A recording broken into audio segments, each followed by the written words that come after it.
അപ്പോൾ നമുക്കിന്ന് മന്തി ഉണ്ടാക്കിയാലോ. അപ്പോൾ അതിന് വേണ്ടിയിട്ട് നമ്മൾ കുറച്ച് ചിക്കൻ എടുത്തിട്ടുണ്ട്.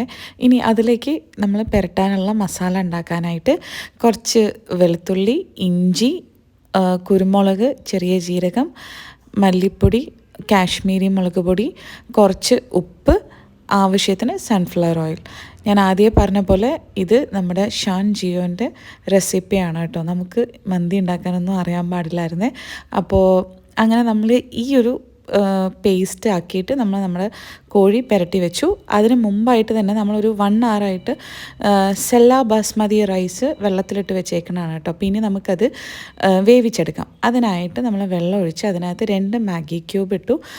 ദെൻ പട്ട, ഏലക്ക, ഗ്രാമ്പൂ, കുരുമുളക്, മല്ലി, ദെൻ ഉണക്ക നാരങ്ങ, 2 ബേ ലീഫ്. അതിനുശേഷം ആ വെള്ളം നമ്മൾ തിളയ്ക്കാനായിട്ട് വെച്ചു കേട്ടോ.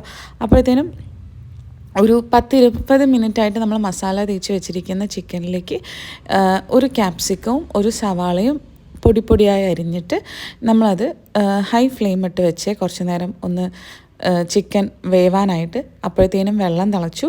അപ്പോൾ നമ്മൾ എടുത്തു വെച്ചിരിക്കുന്ന അരി ഈ വെള്ളത്തിലോട്ടിട്ട് ഒരു 80% വേവിക്കാനാണ് മൂപ്പര് പറഞ്ഞത്. അപ്പോൾ അതിനനുസരിച്ച് തന്നെ നമ്മൾ വേവിച്ചെടുത്തിട്ടുണ്ട് കേട്ടോ.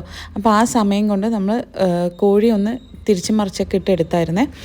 എന്നിട്ട് നമ്മൾ ഈ വേവിച്ച് വെച്ചിട്ടുള്ള അരി ഈ കോഴിക്കകത്ത് ഇട്ട് ദം ചെയ്യുകയാണ് ചെയ്തത്. അതിൽ തന്നെ അവർ പറയുന്നുണ്ട് ഇതൊരു പ്രോപ്പർ മന്തി റെസിപ്പിയൊന്നും അല്ല, പക്ഷേ വീട്ടിൽ നമുക്ക് ഇങ്ങനെ ഉണ്ടാക്കാൻ പറ്റുള്ളൂ എന്നുള്ളത്. അപ്പോൾ നമ്മൾ ആദ്യം ഈ ആദ്യത്തെ ഒരു ലെയർ റൈസ് സെറ്റ് ചെയ്ത ശേഷം കുറച്ച് പച്ചമുളക് വെച്ചിട്ട് വീണ്ടും നമ്മൾ റൈസ് ഇട്ട് കൊടുക്കുക ചെയ്തത്. സീരിയസ്ലി നമ്മുടെ പാത്രം ഭയങ്കര വലുതും റൈസിൻ്റെ ക്വാണ്ടിറ്റി കുറവുമായിരുന്നു കേട്ടോ.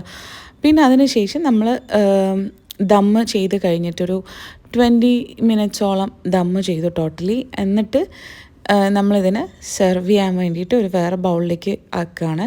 ടു ബി ഫ്രാങ്ക്, നല്ല അടിപൊളി ഫ്ലേവർഫുൾ മന്തിയായിരുന്നു.